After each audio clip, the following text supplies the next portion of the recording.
Assalamualaikum warahmatullahi wabarakatuh. Kenalkan, nama saya Rizky Kurniawan Putra dengan NPM D1A01704. Di sini saya akan menyampaikan hasil ringkasan saya, yaitu tentang metode kuantitatif untuk analisis kebijakan sosial. Baiklah teman-teman sekalian, saya akan membahas mengenai analisis kebijakan. Proses analisis kebijakan adalah serangkaian aktivitas intelektual yang dilakukan di dalam proses kegiatan yang pada dasarnya bersifat politis.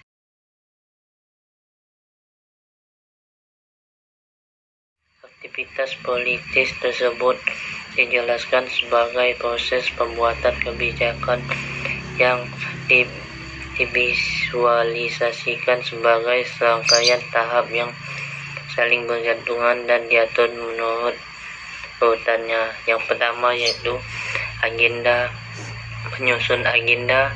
Yang kedua yaitu formulasi kebijakan. Yang ketiga, adopsi kebijakan. Yang keempat, implementasi kebijakan. Dan yang kelima, penilaian kebijakan. Analisis kebijakan dapat menghasilkan informasi yang relevan dan kebijakan pada beberapa dan seluruh tahap dari proses pembuatan kebijakan bergantungan dengan tipe masalah yang dihadapi dengan klien. Dan model linear, yaitu dalam pembuatan kebijakan adalah: 1. Mengenali dan merumuskan isu pemikiran sebagai masalah. Yang kedua, merumuskan segenap tindakan untuk mengatasi masalah. Yang ketiga yaitu memberi bobot terhadap alternatif tindakan dengan mengenali risiko dan hambatan yang mungkin terjadi. Yang keempat yaitu memilih tindakan sebagai kebijakan yang dianggap paling cepat. Yang kelima adalah pelaksanaan kebijakan. Dan yang keenam, yang terakhir, yaitu evaluasi terhadap pelaksanaan kebijakan. Analisis kebijakan dapat berupa analisis kebijakan prospektif yang memproduksi dan menginformasikan informasi sebelum aksi kebijakan dilakukan, dan analisis kebijakan retrospektif yang memproduksi dan menginformasi informasi sesudah kebijakan diambil. Metode kuantitatif dan kualitatif merupakan dua pendekatan yang berkembang dalam riset ilmu sosial termasuk kebijakan.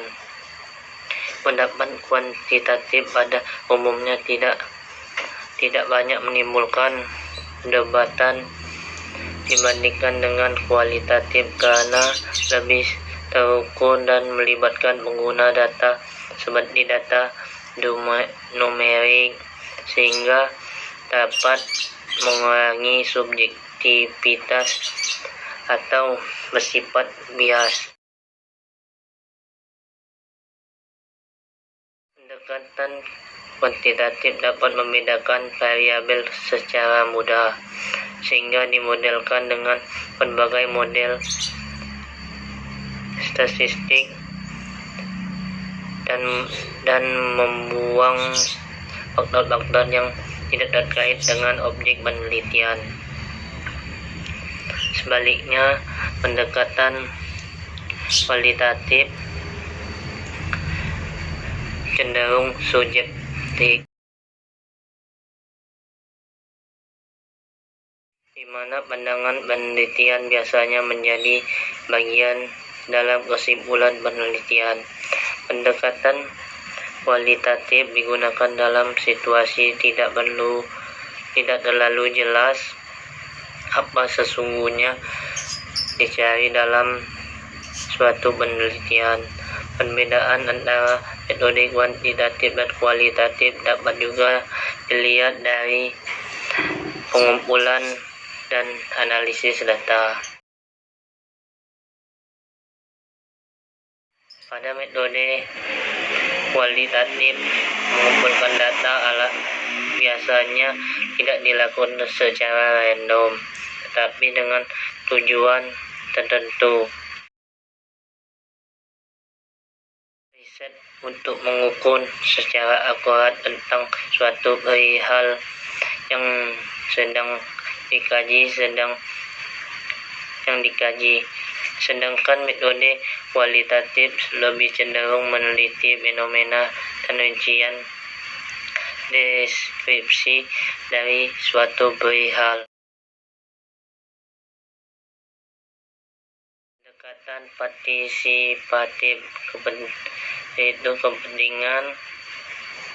Pendekatan ini melibatkan masyarakat. Pendekatan ini menekan pentingnya proses sharing antara peneliti dengan masyarakat. Proses analisis dilakukan bersama peneliti dan masyarakat setempat. Hasil analisis tersebut langsung dikembalikan kepada masyarakat untuk disusun rencana tindakan bersama. Ukuran pendekatan ini adalah terjadinya perubahan sosial.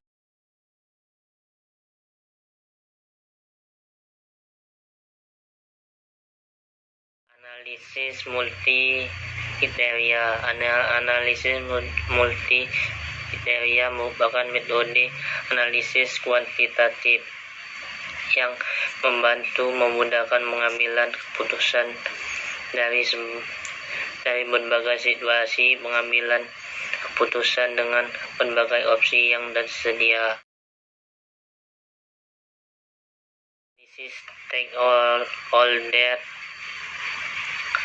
Beberapa manfaat dari analisis stakeholder yaitu yang pertama, memberikan gambaran jelas tentang stakeholder yang ada pengalaman dengan proses perencanaan partisipasi.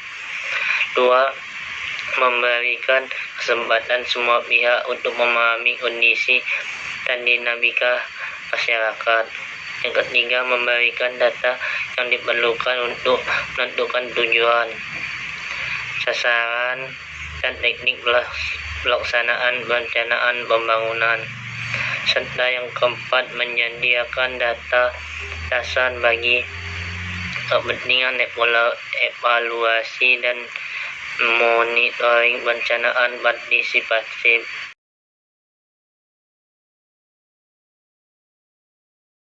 Partisipatoris sebagai suatu istilah memahami desa secara partisipasif mencerminkan adanya perkembangan kelompok pendekatan dan metode yang memungkinkan masyarakat desa saling berbagi, menambah dan menganalisis pengetahuan tentang kondisi kehidupan dalam rangka untuk membuat perencanaan dan tindakan. Dalam masyarakat sendiri yang mengalami saling berbagi informasi, orang luar hanya bisa fasilitator.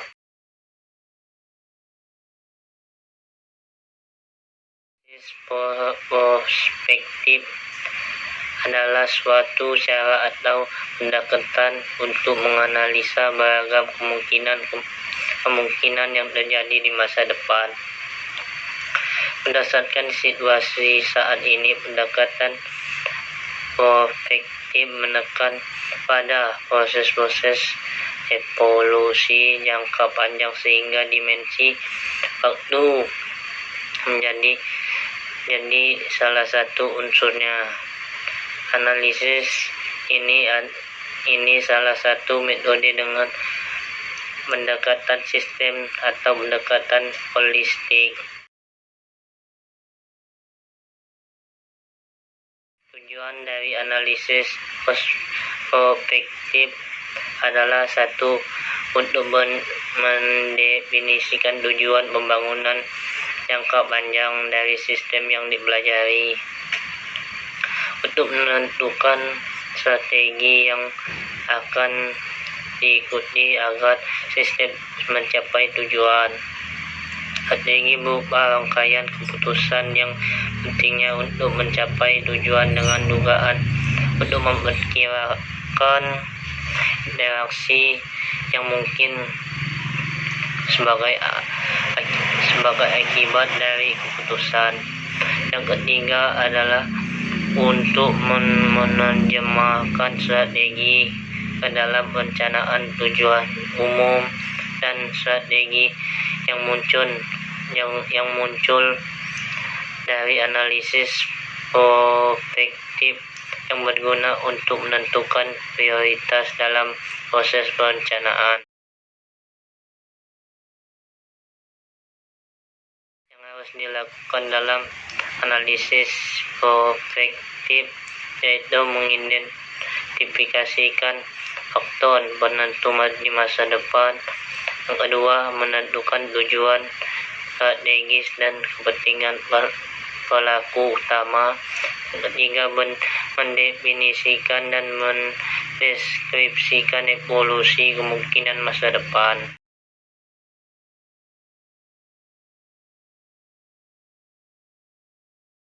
Analytical atau HHP merupakan salah satu model pengambilan keputusan multi-kriteria yang dapat membantu kerangka berpikir manusia, di mana faktor logika, pengalaman pengetahuan, emosi, dan rasa dioptimasikan ke dalam proses sistematis.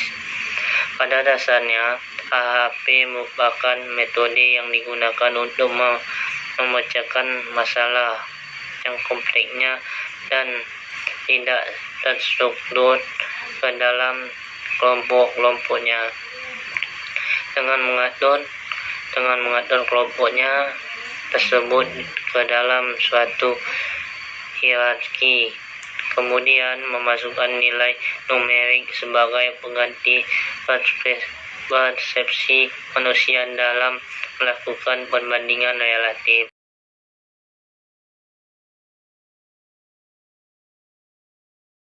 Manfaat HP yaitu yang pertama, memadukan intuisi, pemikiran, perasaan, dan pengindaran dalam menganalisis sebuah keputusan. Yang kedua, menghitungkan konsistensi dari penilaian yang dilakukan dalam membandingkan faktor-faktor yang ada. Yang ketiga, memudahkan pengukuran dalam elemen. Yang keempat, memungkinkan perencanaan ke depan. Day-of analysis atau TOA merupakan suatu proses di mana stakeholder dilibatkan sebagai mempertimbangkan strategi pengolahan yang berbeda dan secara menentukan prioritas kegiatan. Hasil analisis digambarkan pada kurva yang intuitif dan mudah dipahami bagi pengambilan kebijakan. Kurva trade-off ini memenuhi kuantifikasi aktual dari konsep pembangunan berkelanjutan. Hasil analisis trade-off memiliki kekuatan prediktif yang lebih tinggi dibandingkan dengan beberapa model eksploratif dan prediktif. Terdapat dua langkah penting dalam analisis trade-off yang di dalamnya yang dalam penelitian ini, yaitu analisis stakeholder dan analisis multi kriteria.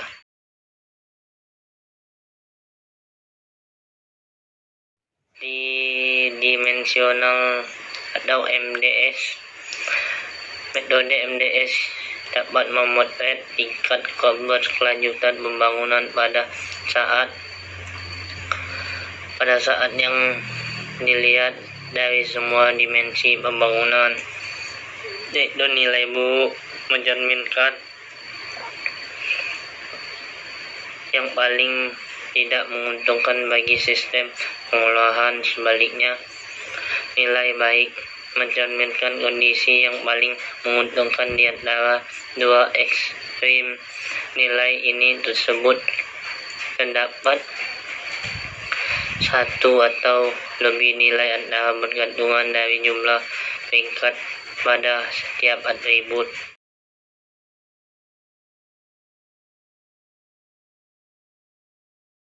Aplikasi berbagai software telah dikembangkan untuk membantu proses analisis tersebut, diantaranya AHP, MDS, PowerSim, Stella, dan iThink atau sistem dinamis. Aplikasi software tersebut membutuhkan kemampuan sumber daya manusia yang ditampilkan dari ahli. Kalian dibutuhkan bukan hanya pada keterampilan menjalankan software tersebut, tapi lebih penting adalah kemampuan untuk menerapkan disiplin ilmu yang dimiliki di dalam sistem terpadu dan transfer ke dalam model, sehingga dapat mewakili keadaan yang sebenarnya.